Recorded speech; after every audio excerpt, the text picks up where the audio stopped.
ආයිබෝවන් කියලා පිළිගන්නවා combination bus talk විශේෂාංගයත් එක්ක. ඉතින් කාලයකට පස්සේ වුණා අපි අද ආරම්භ කරනවා මේ විදියට බස් ටෝක් විශේෂාංගය. ඉතින් අද අපිත් එක්ක එකතු වෙනවා ලංකාවේ ප්‍රසිද්ධ බස් රථ සමාගමක්, මේක අකුරු තුනේ බස් රථ සමාගමක්. මම අඳුරලා දෙන්නේ මේ අපේ ආරයිත අමුත්තා කවුද කියලා.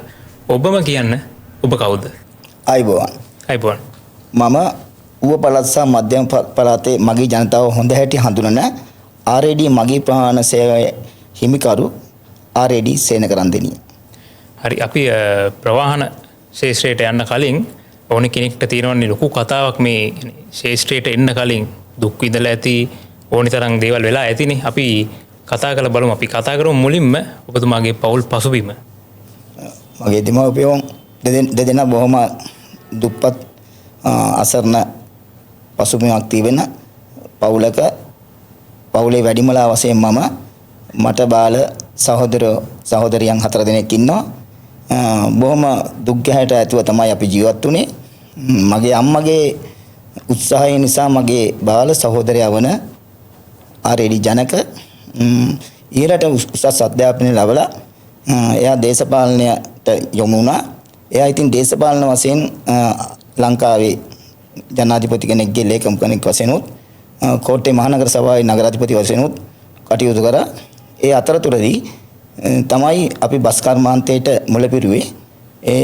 එම වෙලාවේදී එයා දේශපාලන වශයෙන් එයා ඉහළට යන්න ඕනින් ඉඳලා එයා මෙහි සම්පූර්ණ හිමිකාරත්වය මට පැවරුවා. එතකොට මම දැන් මේක විශේෂයෙන්ම අහන්න හිටිය ඔබතුමාගෙන් මේ සේනකරන්දිනිය, දැන් සේනකරන්දිනිය කියන්නේ මේ රාජගිරියේ උපන් පුද්ගලෙක්. ඇයි ඔබතුමාට හිතුනේ මේ වැලිමඩ දැන් ඔබතුමාගේ හැම බස් රථයක්ම දාවන වෙන්නේ මේ 79 මාර්ගයේනේ. ඇයි ඔබතුමාට හිතුනේ මේ 79ම ටාගට් කරන්න? මම ඒකට හේතුවක් උනේ මම ඉස්කෝලේ යන අවධියේදී අපි කාටත් ඉස්කෝලේ වාර විභාගයක් තිබ්බම නිවාඩු කාල සීමාවක් තියෙනවනේ. ඒ නිවාඩු කාල සීමාවේදී මේ මගේ අම්මගේ මල්ලි කෙනෙක් සම්බන්ධ වෙලා හිටියා උඩුපුස්සල්ලාව කියන ගමට. ඉතින් මං පුරුද්දක් වශයෙන් ඒ නිවාඩු මාසෙට හැමදාම ඔය නුවරඑළිය උඩුපුස්සල්ලාව වගේ ගම්වල තමයි ගිහිල්ලා නවතින්නේ. ඉතින් ඒ පැත්තට මං හරි ආකර්ෂණීයින්ද මට හරිම ආසාවක් තිබුණා. මේ මං ඉතින් බස් වල යන්න එන්නේ. මමත් කවදා හරි මේ ගම් වලට බස් එකක් දාන්න ඕනේ කියන අදහස ඒ ඉලක්කය මගේ හිතේ තිබුණා. හරි. එතකොට දැන් මේ බස් ශේෂ්ත්‍රයට එන්න කලින් දැන් ඔබතුමාගේ මම හිතන්නේ ඉතිහාසයේ දශක 3කට වැඩි ප්‍රවාහන ශේෂ්ත්‍රය සම්බන්ධව අත්දැකීම්. දැන් මීට කලින් රැකියාව කරලා තියෙනවද? ඔව්. මම රැකියාව කරලා තියෙනවා. කියන්නේ මම ඉස්කෝලෙන් විභාගය අරගෙන O level කරලා ඊට පස්සේ එතනින් ආවට මම උසස් අධ්‍යාපනයට මට යන්න උන්නේ නැහැ. මොකද අපේ දින්දු බව නිසා මට වුණා රැකියාවක් කරන්න. ඒතර මගේ තාත්තා මේ දේශපාලඥයෙක්, මගේ තාත්තා ඇත්තටම සම සමාජ පීසෙන කුවම් මුළු කෝට්ටේ ආසනෙම දන්නවා. ඒතර යන්නම් පෙර මහත්තයා ගාව තමයි මගේ තාත්තා හිටියේ. එතනට එක්කන් ගිහිල්ලා මාව ජාතික ඉතිරි කිරීමේ බැංකුවේ මට රැකියාව ලබා දුන්නා. ප්‍රථම වතාවට. එතන මට වැඩි කල් ඉන්න හම්බුන්නේ නැහැ. දෙවනුව ජාතික කඩදාසි සංස්ථාවට මාව රැකියාව සඳහා මගේ තාත්තාගේ මේකෙන් මම එතනට ගියා. ඒ ඉන්න අතරතුරේ ඉතින් ඔය දේශපාලන පරිගැනීම් ඉඳ එක දේවල් වෙලා මම ඒ රැකියාවෙන් අයින් වුණා. අයින් වෙලා ඉන්න අතරතුරේ මට පොඩ්ඩක් මේ රටේ ජනප්‍රිය පුද්ගලයෙක් හිටියා විජය කුමාරතුංග කියලා. ඒ මාතාගේ ආభాසය තමයි මට ගොඩක්ම තිබුණේ. ඉතින් මම එයාගේ සෙවණේ තමයි හිටියේ. එතකොට මේ කෝට්ටේ ආසනයේ තමයි ඔය විජය කුමාරතුංග කියන මැතිතුමා ශ්‍රී ලංකා මහජන පක්ෂයේ පිහිටපු වෙලාවේ පළවෙනි මධ්‍ය සංවිධානය ඇති කරේ. ඉතින් මම එතුමා එක්ක දේශපාලන පසුබිමේ ඉන්නකොට ඔහොම ඉන්න අතරතුරේ මට හරි ආසාවක් තිබුණා ත්‍රිවිල් රස්සාව කරන්න. එතකොට මම එතුමාට ගිහිල්ලා කිව්වා විජය මහත්තයා මට ත්‍රිවිල් එකක් ගන්න හරි ආසාවක් තියෙනවා. මම රැකියාවකුත් නැහැ, දැන් ජීවත් වෙන්න හරි අමාරුයි කියලා. එතුමා එතකොට මට ඒ දවස්වල ඔබලාට මතක ඇති විජය කුමාර මහත්තයාගේ තියෙන මේ පොකට් කැලෙන්ඩරයක්. ඒ පොකට් කැලෙන්ඩරේ ඉස්කෝල ගාවට ගිහිල්ලා ගියාම ඉස්කෝලේ ළමයි ඕක හොර කාලා තමයි ගන්න. හරි ආසාවෙන් ගන්නවා. මට කැලෙන්ඩර 50000ක් දුන්නා. ඒ 50000ත් මම අරගෙන ගිහිල්ලා අපේ ගමෙන් පිට ඉස්කෝල ගාව ගිහිල්ලා ওই කැලෙන්ඩර් 50000 එකක් රුපියල ගානේ විකුණලා රුපියල් 50000ක් හොයාගත්තා. එතකොට ත්‍රිවිල් රථයක් තිබුණේ රුපියල් 35000යි වටිනාකම. මම මේ ත්‍රිවිල් රථයක් රුපියල් 35000ක් දීලා මිලගිය ගත්තා. අරගෙන එතන තමයි මගේ පළවෙනි රැකියාව. ඒ යන අතරතුරේ තමයි මම කරගෙන යන අතරතුරේ මගේ මල්ලි තැනකට ඇවිල්ලා ජනක තැනකට ඇවිල්ලා එයා මට ඉඳන් කිව්වා අයියා අපි බස් එකක් අරන් කරමු කියලා. ඒකේ මගේ පළවෙනි බස් එක තමයි 62-78-38. එතනින් තමයි අපි බස් කර්මාන්තය ආරම්භ වෙන්නේ. 62-78-38 මගෙන් තාමත් ඔබ සතු තියෙනව නේද?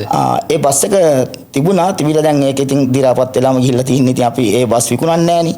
අපි කරන්නේ අපි ඉස්සෙල්ලාම පාවිච්චි කරපු බස් කාටවත් විකුණන්නේ නැහැ. ඒවා අපි නිකන් අපිට අර නටපුන් වශයෙන් හරි අපිට S2 දකින්න අපි ඒ විදිහට තියෙනවා. ඒක තමයි අපේ බලාපොරොත්තුව.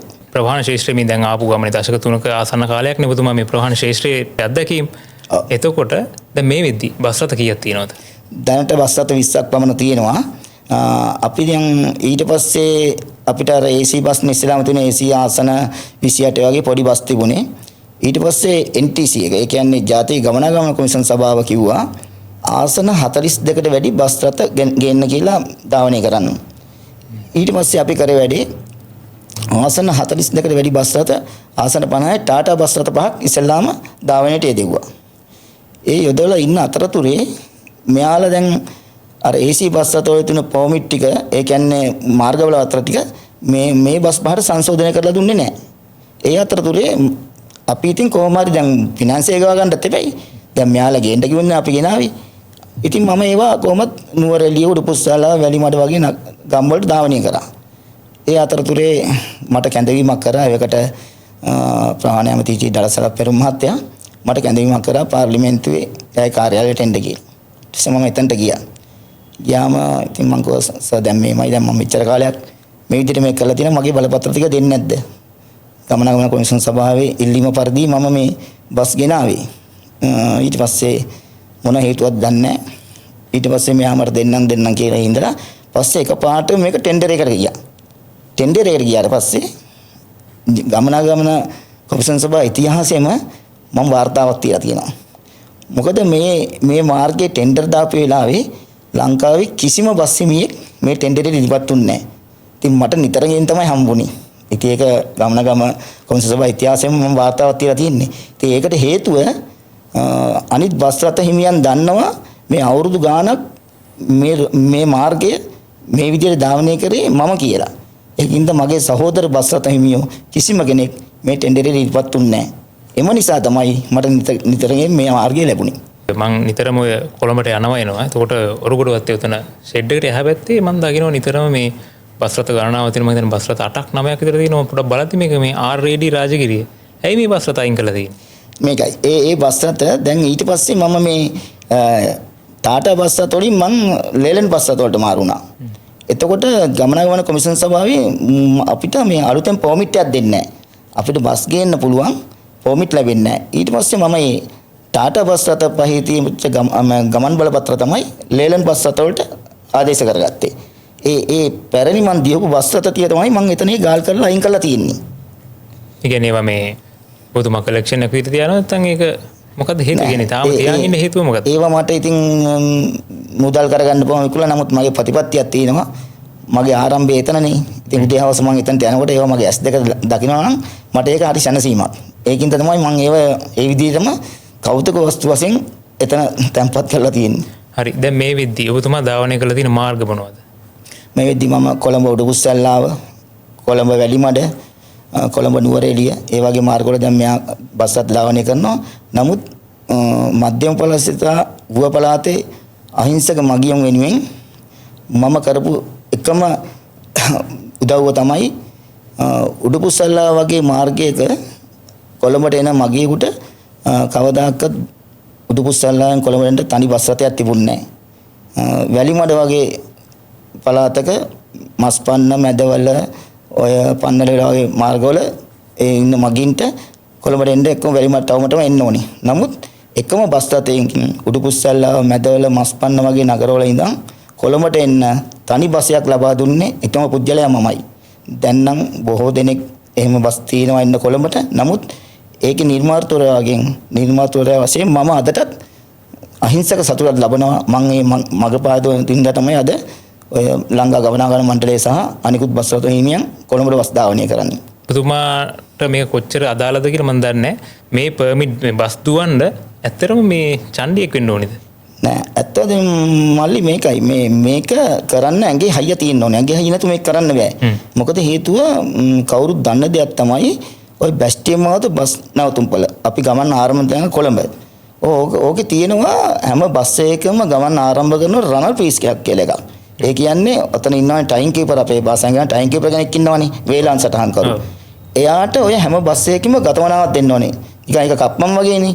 මුළු ලංකාවෙම මම විතරයි ওই බැස්ටියම් මාවතෙන් පටන් ගන්න මගේ බස් වලින් වේලා සටහන් කරුවෙකුට එක 7-5ක්වත් නොදින්න එකම මිනිස්සු. ඉතින් ඒකින්ද මම මගේ චණ්ඩිකමක් නෙමෙයි මගේ තියෙන මේ පෞරුෂත්වය ඒක තමයි. මොකද මම හරි දෙයක් කරනවා නම් මං හරියට කරාම ඉවරයිනේ. ඒකින්ද මම එහෙම මුදල් දීලා මං වැරදි දේවල් වලින් බලාපොරොත්තු වෙන්න ඕනේ නෑනේ. මමම සොයාගත්ත දේ මම හදාගත්ත මාර්ගේ. ඉතින් මම තව කෙනෙකුට ඇවිල්ලා ඒකට කප්පම් දෙන්න උවමනාවක් නැහැ. ඒක තමයි ඇත්ත. එතකොට දැන් මේ ධාවනය කරපු බස් රථවල ඔබත් සේවය කළා තියෙනවද?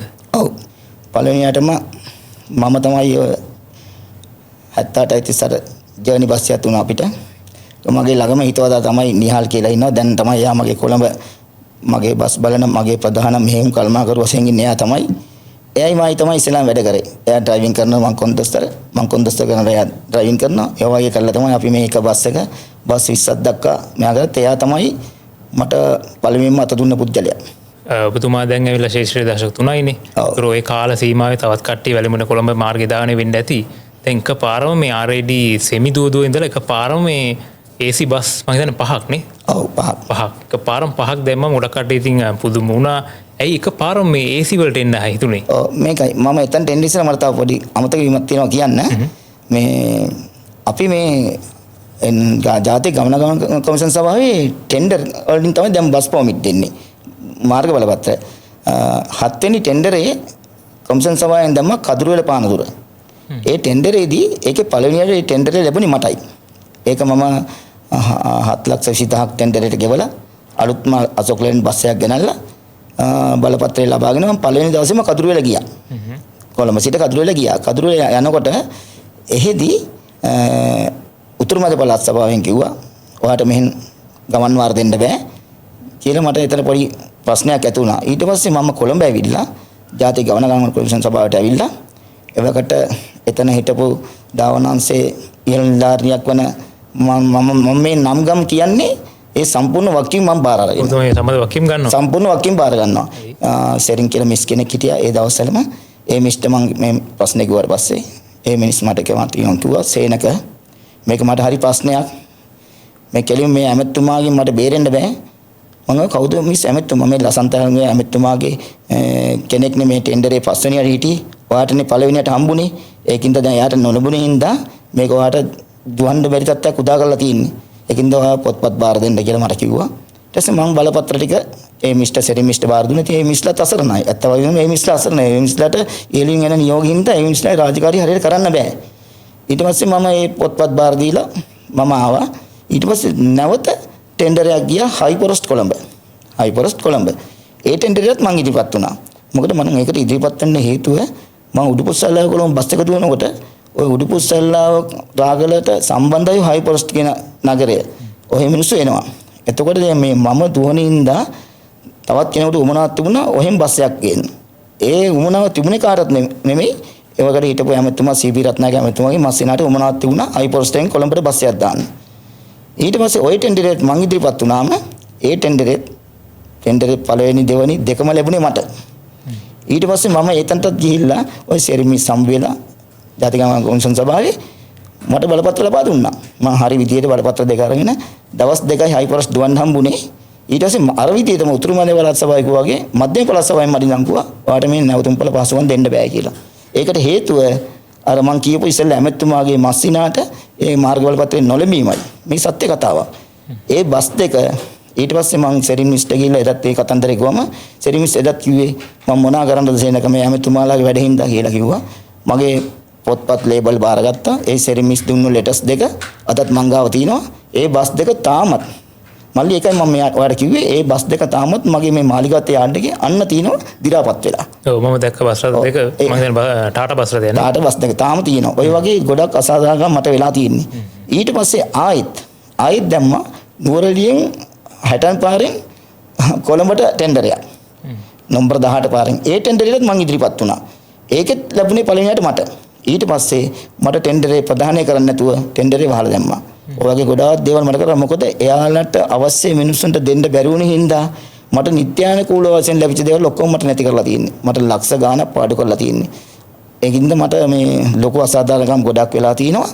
ඉතින් ඒවා ඉදිරියේදී ඒවලට ඉතින් මොන හරි ප්‍රශ්නයක් මටත් මේකනේ මටත් මල්ලි ඇත්තටම මට දිවසීමේ සීමාවක් තියෙනවනේ මල්ලි.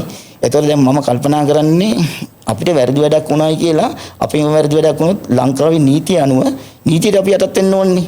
අන්න ඒක මගේ ඔළුවේ තියෙනවා. ඒකින්ද මටත් පෞල් පසුබිමක් තියෙනවනේ. ඉතින් මම කොහොම හරි තැනකට ඉල්ල කොට වුණොත් එයාලට මොනවද වෙන්නේ කියන එකත් මං හිතනවා. ඉතින් ඒ හින්දා මං තවත් දුරට ඉවසනවා. මල්ලි දැන් මම ආවනේ අර AC බස් ගැන මම දැන් එතනට එන්න. මේ ජනවාරි මාසේ අපේ රැස්වීමක් තිබුණා. කොමිෂන් සභාවේ සභාපතිතුමා ඉදිරිපත් වුණා. අධ්‍යක්ෂ ජෙනරාල්තුමාත් ඉදිරිපත් වුණා. අපේ අන්තර් පළාත් සමිතියේ ඉන්න සරත් මහත්තයාමයි අපි ඔක්කොම ඉදිරිපත් වුණා. ඉදිරිපත් වුණාම ඒගොල්ලන් ඉඳන් කිව්වා මේ දැන් නඩුවක් තියෙනවනේ සෙමි. ඒ නඩුවේදී ඇවිල්ලා සෙමි ඔක්කොම නෝමල් වෙනවනේ. කැමති අයට සෙමි පර්මිට් තියන අයට AC කරන්න පුළුවන් කියලා කිව්වා. ඊට පස්සේ මම ඒ වෙලාවෙම ඉඳන් කොහොම මගේ දැන් සෙමි පර්මිට් 10ක් තියෙනවා. 10න් 5ක් මම AC කරනවා. ඊට පස්සේ ඒ වෙලෙම කොහොම මට ඉල්ලීමක් කරන්න කියලා මම එදාම අධ්‍යක්ෂ ජෙනරාල්තුමාට මගේ සෙමි බස් 5ක් AC කරන්න ඉල්ලීමක් කරා. ඉල්ලීමක් කරලා ජනවාරි මාසේ මම ඉල්ලීම කරේ. පෙබරවාරි මාසේ මම එතුමාගෙන් ඇහුවා සර් දැන් අර මම කරේ ඉල්ලීම මොකද? ඒකේ ප්‍රශ්නේ කියලා. ඊට පස්සේ මෙයා මට පෙබරවාරි මාසේ අන්තිමට ඉඳන් කිව්වා හරි මම ඔයාගේ වැඩේ කරලා දෙන්නම්. ඔයා බස් ගේන්න කිව්වා. එතකොට මල්ලි මේකනේ දැන් ඇවිල්ලා එයා බස් ගේන්න කියනකොට CR ගෙනත් දෙන්න කියනකොට මම බස් ගේන්න එපයි. එතකොට දැන් මගේ ඒ පහට මම සෙමි පහට AC ඉල්ලනකොට එයාලා ඉස්සෙල්ලාම කරන්න ඕනේ ඒ මගේ රූට් පර්මිට් ෆයිල් පහ එයාලා ටේබල් එකට ගේන්න ඕනේ එයාලා මේසෙට. ගෙනල්ලා ඒවා විමර්ශනය කරලා බලන්න ඕනේ. මට මේ මම කරන ඉල්ලීමට මට දෙන්න පුළුවන්ද බැරිද කියන එක. සෙමි පහට AC දෙන්න පුළුවන්ද බැරිද කියන එක. ඒක තීරණය කළා තමයි මට බස් ගේන්න කියන්න ඕනේ. අධ්‍යක්ෂ ජෙනරාල්තුමා මට ඉඳන් කිව්වා සේනක ඔයා බස් ගේන්න මම වැඩේ කරලා දෙන්නම් කියලා. ඊට පස්සේ මම ඔය යූතන් කියලා තියෙන හොඳම සුපෝභෝගී බස් රථ පහක් NCG සමාගමෙන් කල්බදු ගෙවීමේ ක්‍රමයට මිලදී ගත්තා. මිලදී අරගෙන ඒ බත්වල ලියාපදිංචි පොත් ටික ඒ කියන්නේ CR ටික ගිහිල්ලා අධ්‍යක්ෂ ජෙනරාල්තුමාට ඉදිරිපත් කරා. ඉදිරිපත් කළත් අදට දැන් මාස 3ක් වෙනවා. මට අප්‍රේල් මාසේ 10 වෙනිදා දෙකකට ලැබුණා. අනිත් තුනට තාම ලැබුණේ නැහැ. මම ඔය එක බස් එකකට මාසෙට ලක්ෂ 9ක් වාරික ගන්න ඕනේ. වාරිකයක් ලක්ෂ 9ක්. ඒතකොට බස් පහටම ලක්ෂ 45ක්. නමුත් එයාලා හරි සැහැල්ලුවෙන් ඉන්නේ. මොකද අධ්‍යක්ෂ ජෙනරාල්තුමා මට බස් ගේන්න කිව්වින්දනේ මං ගෙනාවේ. ඒතර ගෙනාවට පස්සේ තව පරක් කරනවා කියන එකේ මාව කියන්නේ ගොඩක් මේ පීඩනයටපත් කරලා තියෙන්නේ. දැන් වාරික 3කට වැඩිය මං ගෙවලා තිනවා. ඒතර ලක්ෂ 45ක් මාසෙකට බස් පහට ලක්ෂ 9 ගානේ. නමුත් අනිත් බස් තුනේ බලපත්‍ර තාමත් මට ලැබිලා නැහැ. මං දවස් ගානෙම කොමිෂන් සභාවට යනවා. ඒගොල්ලන් කියන්නේ මේ බෝඩ් මීටින් එකක් තියෙන්න ඕනේ. බෝඩ් මීටින් එක කට්ටිය ඇවිල්ලා නැහැ. කී ඉතින් ඔහොම කරනවා. ඉතින් ඒ අතින් මාව ඒගොල්ලන් නැවත වරක් පීඩනයටපත් කරලා තියෙන්නේ. ඇත්ත වශයෙන්ම. ඒතකොට ඔබතුමා කියන්නේ මේ ජාතික ගමනාගමන කොමිෂන් සභාවෙන් කිව්ව හින්දා ඔබතුමා බස් රථ 5ක් ගෙනාවා. දැන් මේ වෙද්දී බස් රථ 2කට තමයි පර්මිට් හම්බෙලා තියෙන්නේ. ඉතින් එහාට කිසිම අවධානයක් යොමු වෙන්නේ නැහැ. ඔව්. ඒක මම වකීම කියන්නේ මොකද එයාලා මට කටින් කියන වචනේ මගේ මේ මොබයිල් ෆෝන් එකේ දත්ත තියෙනවා. මොකද මට අධ්‍යක්ෂ ජෙනරාල්තුමා මට කෙටි පණිවිඩ ඔස්සේ මට කියලා තියෙනවා සේනක ඔයා බස් ගේන්න මම වැඩේ කරලා දෙන්නම් කියලා. එතකොට එයා එහෙම මට කියපු නිසා තමයි මම ඔය කල්බදු ලීසින් ක්‍රමයේ යටතේ ওই බස් රථ පහ ගෙනාවේ. දැනට මාස 3ක් පහුවෙලා තියෙන්නේ. ඉතින් එයාලට කිසිම පීඩනයක් නැහැ මට තියෙන පීඩනේ. නමුත් මාසෙකට ලක්ෂ 45ක් ගෙවනවා කියන්නේ මං ආදායමක් ඇතුවනේ ගෙවන්න ඕනේ. ඉතින් ආදායම නැතුව මං ගෙවනවා කියන්නේ මට ලොකු ප්‍රශ්නයකට ඇති කරලා තියෙන්නේ. ඉතින් දැන් බලාපොරොත්තු වෙනවා ලබන සතියකත් ඊළඟ සතියකත් මෙයා මට වැඩේ කරලා දෙයිද කියන එක. ඉතින් එයාටින් මයිල්ලා මට ලොකු අසාධාරණයක් කරලා තියෙන්නේ. ඇත්ත වශයෙන්ම. ඒකෝට දැන් මේ ප්‍රවාහන ශාස්ත්‍රයේ නියාමනය කරන ආයතනයේ ජාතික ගමනාගමන කොමිෂන් සභාව මේ ජාතික ගමනාගමන කොමිෂන් සභාවෙන් වෙන්න ඕනි දේවල් හරියටම වෙනවද? නෑ ඒකත් මම කියන්නම්. මේ ළඟදී තිබුණා මේ ගිය සතිය වගේ මේ මම නැවත වරක් කියන්නේ එකමයි මම වකීමේ මේ නම් සඳහන් කරන්නේ ගිය සතියේ ඔය අන්තර පළාත් සභාපතිතුමා සහ නිලධාරි මණ්ඩලයේ මායි සභාපතිතුමායි ඩීජී කියන්නේ අපේ අධ්‍යක්ෂ නිලධාරිතුමායි රැස්වීමක් තිබුණා. ඒ රැස්වීම වෙලාවේ මම ටිකක් නැගිටලා කිව්වා ගරු සභාපතිතුමා ඔබතුමාට එළ උපාධිධාරියෙක් වෙන්න පුළුවන්. මට උපාධියක් නැහැ. නමුත් මට සමාජ අධ්‍යයනයක් තියෙනවා. මම අවුරුදු 30ක් මෙතන මේ ප්‍රහාණ සේවයේ රැඳිලා ඉන්න කෙනෙක්. ඒකින්ද අපිනුත් දෙයක් නොදන්න දෙයක් දැනගන්න ලැජ්ජ වෙන්න එපා. ඒකින්ද අපිනුත් දෙයක් දැනගන්න. එයා මට කතා කරන්න දුන්නේම නැහැ. කතා කරන්න දුන්නේ මොකද අපි දන්නේ දේ එයාට පවසන්නේ එයා දෙන්නේ නැහැ. ඉතින් අපි අවුරුදු 30ක් මෙතන ඉන්නකොට එතන අඩුපාඩුත් අපි දකිනවා. දැන් මල්ලි මම මෙහෙම කියන්නම්කෝ. දැන් ওই ජංගම පරිසරවලින් පාරේ ඉඳගෙන කොමිෂන් සභාවට ආයෙත් බස් වල පරික්ෂා කරනවා පාරේ ඉඳගෙන. ඒතර ඒ ඩ්‍රයිවරුයි කොන්දස්තරුයි මේ පුහුණුවක් දීලා කොමිෂන් සභාවෙන් තමයි පත් කරන්නේ. ඔව් අනිවාර්යයෙන්. එතකොට ඒ පුහුණුවක් දීලා කට්ටිය පත් කරාම සෙමි ලක්ෂරි බක්සයක අර්ධසෝභෝගී බක්සයක වැඩිපුර මගින් පටවන් ආවම නගෝගෙන ආවම කොන්දස්තරගේ ලයිසන් එක ගන්නවා. ඔව්. බස් හිමියාගේ රූට් පර්මිට් එකක් ගන්නවා. අපි වග කියන්න ඕනේ නැහැ මල්ලි ඒකට. මොකද හේතුව කොමිෂන් සභාව ඒ කොන්දස්තර ඩ්‍රයිවර්ලා පුහුණු කරලා තමයි ඒගොල්ලන් කෙනෙක් තමයි අපිට මේක සේවයට දාන්නේ. එතකොට එයාලා වැරද්දක් කරාම එයාලට දඬුවම් කරනවා මිසක් බස් හිමියාට දඬුවම් කරන්න ඕනේ නැහැ. නමුත් ඒ වැරදි වැඩ ඒගොල්ලන් කරනවා. ඉතින් ඒකින්ද ඕවා මම ගොඩක් දුරට කතා කරලා තියෙනවා. ඉතින් අර ඒ ඇත්ත පෙන්නනකොට ඇත්ත පෙන්නන මිනිස්සුත් එක්ක පොඩි අරියස් තියෙනනේ මල්ලි. ඕවා ඉතින් මම ගණන් ගන්නෑ.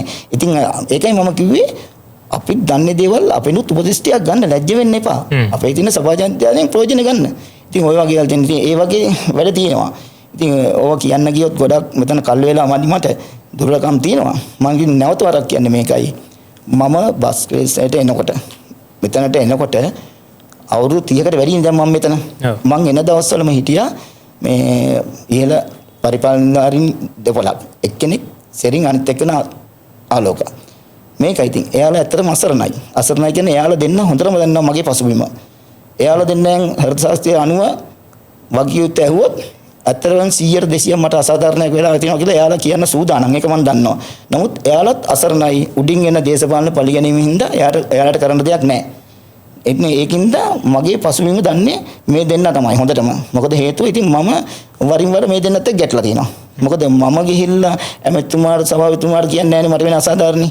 ඒතර මම කියන්නේ මේ දෙන්නට. ඒතර මේ දෙන්නගේ යුතුයකමක් තියෙනවා අපේ ආයතනයේ ප්‍රධාන පරිපාලනධාරී දෙන්න නම් අපේ දුක් ගැනවිල්ල ඒ දේශපාලන පත්වීම. සභාපතිතුමා සහ ඇමතුමා දේශපාලන පත්වීමනේ. එයාලා මෙතන කිසිම මේ ආයතනය ගැන කිසිම දෙයක් නොදන්න අය.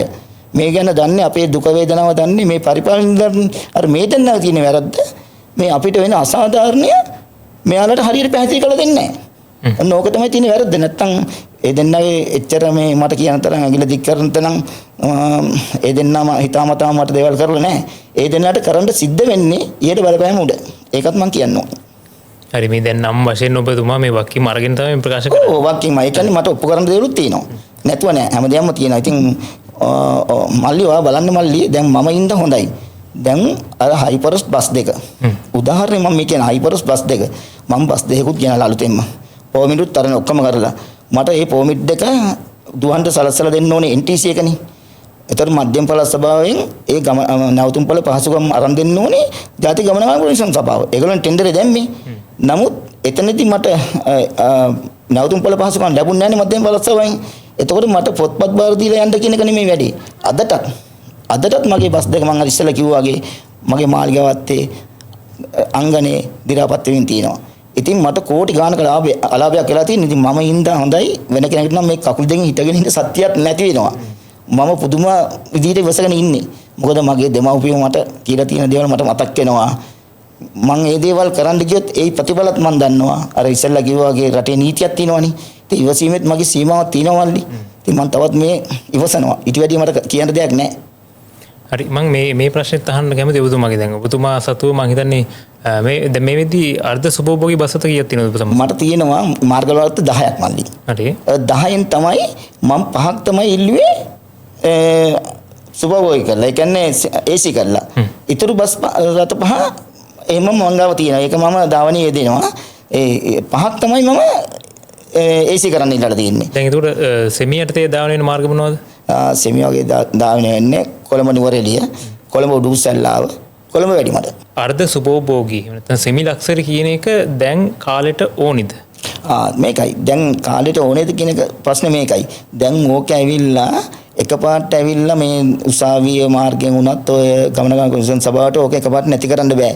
මොකද හේතුව එයාලා මේ හදපු සේවාවල් නෙවුවා. සොයලා ඉතින් අපිට ඒවා බාර දීලා මෙයා කළා. ඉතින් නම් එකපාරට ඔයගොල්ලන් නැති කරන්න බෑනේ. දැන් අපි දෙගොල්ලෝ ඒ කියන්නේ කොමිෂන් සභාව සහ බස්රථ හිමියන් එක සමූහයකට ඇවිල්ලා දෙගොල්ලෝ මේකට ඇවිල්ලා බැලන්ස් එක ඒ කියන්නේ සමාන්තරව තීරණයක් ගන්න තමයි යන්නේ. එතකොට මේ තීරණය ගන්න අවස්ථාවේදී තමයි දැන් කොමිෂන් සභාව තීරණය කරලා තියෙන්නේ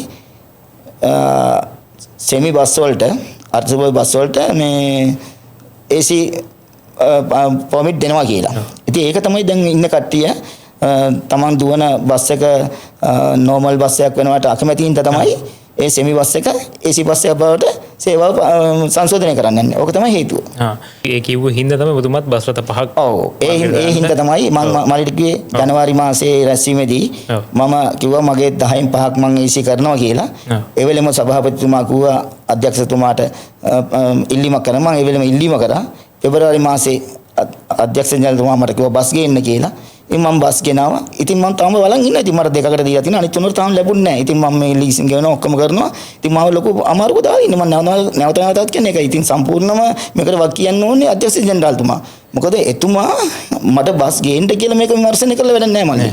මේක මගේ ෆයිල් පහ ගෙනල්ලා මට දෙන්න පුළුවන් ද වැරද කියලා බලලානේ මට බස් ගේන්න කියන්න ඕනේ. දැන් ගෙනාවට පස්සේ මේක මොන හරි දෙයක් වුණොත් මට වෙල්ල වැලදා ගන්න නෙවෙන්නේ. ඒ වගේ ප්‍රශ්නයක් තමයි මේ කරලා තියෙන්නේ මට. ඔබතුමා ප්‍රමාණ ශේෂ්ත්‍රයේ ඉද්දී ඕන තරම් බස් කම්පැනි තියෙන්න දෙන බස් සමාගම් තියෙන්න දෙන. දැන් ගොඩක් බස් සමාගම් මේ ශේෂ්ත්‍රයෙන් අයින් වෙන්න හේතුව මොකද්ද? මේකයි බස් සමාගම් අයින් වෙන්න බැරි හේතුවක් තියෙනවා මෙහෙම. දැන් අපේ කාලසටහනක් තියෙනවනේ. දැන් ගමනාගමන කොමිෂන් සභාවක් කියන්නේ මේක නියාමක ආයතනය. මේක මේ ලංකා ගමනාගමන මණ්ඩලයත් ප්‍රයිවට් කියන්නේ අපේ පුජ්‍යලික බසුත් මෙතන නියාමනය කරන්නේ එකම තැනකින්. ඒ කියන්නේ ගමනාගමන කොමිෂන් සභාවෙන්. මෙතනට නීති දෙකක් නෑ මල්ලි. එක නීතියක් තියෙන්න ඕනේ. නමුත් ලංගම බස් Tamanට හිතුන විදිහට හැම පැත්තෙම දාවෙනවා. මම ඒක උදාහරණයක් කියන්නම්කෝ මල්ලිට. දැන් මගේ බස් එකක් තියෙනවා රාත්‍රී 1ට කොළඹින් නුවර යනවා. ඒක එන්නේ නුවර පාරේ 79 මාර්ගයේ. ඒකම එනවා කළුතර ඩිපෝයට ලංගම බස් රථයක් 18 පාරෙන් 60 හරහා නුවරළියට. නමුත් දෙවනි ගමන් වාරය ඒ 60 මාර්ගයෙන් යන්නේ නැතුව එයයිමයි දෙන්නම දවල් 11 මාට මේ රම්බොඩ කියන දරුණු කඳුපල්ලන් අස්සේ පේරාදෙණිය මාතේ නුවර පාරේ අපි දෙන්නම පුදුම රේසයක් එන්නේ. එතකොට අපි නියමිත මාර්ගයෙන් පළවෙනි ගමන් වාරේ දෙවනි ගමන් වාරේ ඉවර කරේ නැත්නම් බලපත්‍ර කොන්දේසි උල්ලංඝනය කරා කියලා අපි උසාවි මාර්ගයෙන් දඩ ගහනවා නීති සරයි අපිට. දැන් ලංගම බස් රථයට එහෙම නීතියක් නැහැ. එයාට 60 පාරෙන් ඇවිල්ලා නුවර පාරෙන් යන්න පුළුවන්. නමුත් ඕකේ ලොකුම දේ මේකයි. අපි දෙන්න එකම වෙලාවට මේ රම්බොඩ පල්ලන්නේ බහින්නේ. අපි දෙන රේසයක් ඇත්තටම. සල්ලිනේ හොයන්නේ. ඇත්තටම සල්ලි හොයන්න තු මුකුත් කරන්න බෑනේ. තෙල් ගහන්න ඕනේ, පරිණාම දෙන්න ඕනේ, බස් නඩත්තු කරන්න ඕනේ. එතකොට එයාට යන්න පුළුවන් මාර්ගේ තියලා 60 පාරෙන් යන්නේ නැතුව එයා රම්බොඩෙන් මගේ බස් එක පස්සෙන් එළවනවා කියන්නේ මේක රේස් යන්නේ. දැන් මේ මෑත කාලේ මල්ලි දන්නවනේ කතරගම ඩිපෝ එකේ බස් එකක් අර ගැරන්ටි ඇල්ලෙන් පල්ලෙහාට ගියා. ওই මාර්ගේ තමයි ඒ. ඉතින් ඒකයි මම කියන්නේ දැන් ওই වගේ අනතුරක් වෙන්න ඕනේ මේ මිනිස්සුන්ට ඇස්තරින්න. ගමනාගමන කොමිෂන් සභාවට සෑහෙන්න කියලා තියෙනවා. පොලිසියට කියලා තියෙනවා. ට්‍රැෆික් වලට හැමතැනම කියලා. නමුත් තව වෙනකම් මේකට ඇක්ෂන් එකක් ගත්තේ නැහැ. ලොකු වැරද්දක්. එයා ආපු පැත්තෙන් එයා යන්න ඕනේ. යන්නේ නැතුව මගේ පස්සෙම රම්බණි කොළඹ එරවනවා. ඒ වගේ දේවල් මේගොල්ලන්ගේ වැරදි තියෙනවා ඉතින්. ඒවා ඉතින් අපි කොච්චර කිව්වත් ඔය හැදෙන්නේ නැහැ. මොකද රජයේ ප්‍රශ්නේ. ඒකයි මම කිව්වේ මේක ඇවිල්ලා නියාමක ආයතනය නම් කොමිෂන් සභාව ලංගමයි ප්‍රයිවට් වෙයි කියලා දෙකක් නැහැ. දෙකටම එක නීතියක්. නීති එකයිනේ. දැන් මෙතන එහෙම නීතියක් වෙන්නේ නැහැ. ඔන්න ඒකයි මිනිසුන්ට මේ පුජ්‍යලික බස් කර්මාන්තේ පිරීලා තියෙන හේතුව ඕකයි. මගේ රූට් එකේ විතරක් නෙමෙයි. මගේ ගමන් මාර්ගය විතරක් නෙමෙයි. ලංකාවේ හැමතැනම ඔහොම තමයි.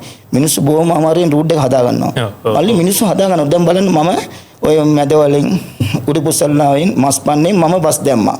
බස් දාලා පුජ්‍යලික බස් නිවන් කරන්නේ සීටි එක බලාගෙන ඉඳලා ඉල්ල ඔය හැමතැනටම බස් එකක් දැම්මා. එතකොට කොහොමද කරන්නේ? එතකොට සීටි එකට ඇවිල්ලා රජයෙන් විදන් කරන්නේ. පාඩු ලාභ වැඩක් නැහැ. අපිට ඇවිල්ලා ඒ ආදායම නැත්තම් අපිට ඩීසල් ටික ගන්න ටයර් ටික ගන්න අපිට නැති වෙනවා. අපි එපා වෙනවනේ. එතකොට ඇවිල්ලා ඒ බස් දැම්මට පස්සේ ඒ බස් දෙකටම සෙනගක් ඉන්නවන ඕක ප්‍රශ්නයක් නැහැ. මගියෝ ඉන්නවා. එහෙමත් නැහැ. ඉතින් ඒ වගේ කරන ඉඳ තමයි කිසිම සැලැස්මක් නැතුව ඉඳ තමයි අද මේ පුජ්‍යලික බස් කර්මාන්තයත් මේ වලපලට ගිහිල්ලා තින්නේ. ඕක තමයි ඇත්ත කතන්දරේ. ඔව්. එතකොට මේ රේස් එක හදන්නෙත් මේ ප්‍රවාහන ශේෂ්ත්‍රය නියාමනය කරන්න තියෙන ආයතනය කියලා තමයි ආයතනයේ වකින් පැහැරලා තියෙන්නේ. ඒතර න්‍යායක ආයතනයේ ලංගම සහ පුජ්‍යලික දෙකම නියාමනය කරන්නේ ඔතනින්නේ. ඉතින් ඇයි මෙයාලට මේ නිලධාරීන්ට ඇයි මේ වලට ඉඩ දෙන්නේ ඇයි? මේව නවත්තන්න පුළුවන් නේ. මේව නවත්තන්නේ නැහැ. ඉතින් ඒගොල්ලන් කියන්නේ මේකයි. ඒගොල්ලන්ට කිව්වම කියන්නේ ඇත්ත වශයෙන්ම නම් වශයෙන්ම කියන්නම්කෝ. ඔය ආලෝක කියන මිස් තමයි ඔය කාලසටහන් සම්බන්ධව ඉන්නේ. ඉතින් මම වරින් වර ගිහිල්ලා කියනවා මිස් බලන්න මිස්. මම මෙච්චර ටෙන්ඩර් ගෙවනවා. මෙච්චර ගාණක් ගෙවනවා. ඇයි මෙහෙම වෙන්නේ? අනේ මන්දසේනක ලංගම CTV එක මොනවා කරනවද කියලා මන් දන්නේ නැහැ. ඔය උත්තරේ තමයි ඉතින් මට දෙන්නේ. වෙන මොකුත් කියන්නේ නැහැ. ඉතින් ඇත්තට මේ දෙන්න අසරණයි. මම නැවතත් කියන්නේ ඒකයි. මේ දෙන්න අසරණයි. මේ දෙන්න අසරණයි කියන්නේ මේ දෙන්නට හරියට ඒක ක්‍රියාවේ යොදවන්නට ඉහළින් ඉඩ දෙන්නේ නැහැ. ඕකයි හේතුව. ඒ කියන්නේ ඔබතුමා කියන්නේ මේ වක්‍රාකාරව කියන්නේ ජාතික ගමනාගමන කොමිෂන් සභාවට දේශපාලනත්වයෙන් තියෙනවා. ඔව් අතපැන් තියෙනවා. නැත්නම් ඉතින් එම නිලධාරීන්ට නියාමනය කරන්න දෙනවා නම් ඒ නිලධාරීන් හරියට මේක ක්‍රියාවේ යොදවනවා නම් දේශපාලන අත ලැබෙන්නේ නැත්තම් මේක ලස්සනට කරගෙන යන්න පුළුවන් වැඩක්. ඉතින් ඒගොල්ලන්ට ඒ බලපෑම් තියෙනවා. ඒක තමයි ඇත්ත කතන්දරේ. අනිත් එක මල්ලි මේකයි. දැන් බලන්න මගේ මල්ලි ඇත්තටම හිටපු ජනාධිපති ලේකම්වරයෙක්නේ. හිටපු නගරාධිපති කෙනෙක්. ඔය කොමිෂන් සභාවේ කිසිම දවසක මම මගේ මල්ලි වරන් ගිහිල්ලා මං අයුතු පෝජන අරන් නැහැ. ටෙලිෆෝන් කෝල් එකක්වත් දුරකථන ඇමතුමක්වත් දීලා නැහැ. මොකද මං හරි දේ කරනවා මට ඒව ඕනේ නැහැ. මං ඒව කරපු නැති හින්දානේ අර මම අසාධාරණ මට වෙලා තියෙන්නේ. ඉතින් මට කොච්චර අසාධාරණකම් වුණත් මං මේ දේශපාලන හයිය අරගත්තේ නැහැ කවදාකවත්. අද වෙනකොට අරගන්නේ නැහැ. ඕක තමයි ඇත්ත. කවුරුහරි කිව්වොත් ඔබතුමා දැන් ඔය 79 රූට් එක හැදුවේ දේශපාලන හයියෙන් කියලා ඒ දවස්වල තිබ්බ. නෑ ඒක බොරුනේ. එම හයියෙන් නම් දැන් මට AC බස් අයින් කළා ආසන 42 බස් ගේන්න කියලා කිව්වනේ කොමිෂන් සභාවෙන්. ඒ ගේන්න කියලා මට පොමිට් එක දුන්නේ නෑනේ. ඒ දලසලප් පරිම ඇමතුමා හිටියේ. එයා මට පාර්ලිමේන්තුවේ යාගේ කාර්යාලයට කැඳවලත් එයා මට දුන්නේ නෑ. මං විස්තරේ කිව්වම. ඊට පස්සේ ටෙන්ඩර් එකට ගියානේ මල්ලි. ඒක ටෙන්ඩර් එකට ගියාම මගේ මල්ලිගේ තියෙන දේශපාලන බලකම් තියෙනවා නම් මට අද ඕක වෙන්නේ නෑනේ. මට ටෙන්ඩර් එකට යන්න ඕනේ නෑනේ. මේ බලපත්‍ර මට ලැබෙනවනේ. ඒතර මට දෙයියන්ට වගේ පිහිටුනේ මගේ සහෝදර බක්සත හිමියෝ. මොකද මේ බක්සත හිමියෝ මේ ටෙන්ඩර් එකට ඉදිරිපත් උන්නේ නෑ.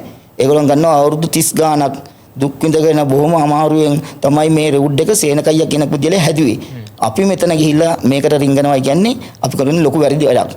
ඒකින්ද මුළු ලංකාවෙම ඔය ටෙන්ඩරේ ඉතිහාසගත ටෙන්ඩරයක් මට හම්බුනේ නිතරකින්. ඒ කියන්නේ මගේ සහෝදරෙක් බස් හිමියන්ට මමත් අදත් ඇවිල්ලා මගේ ස්තුතිය පුද කරනවා මේ මොහොතේ.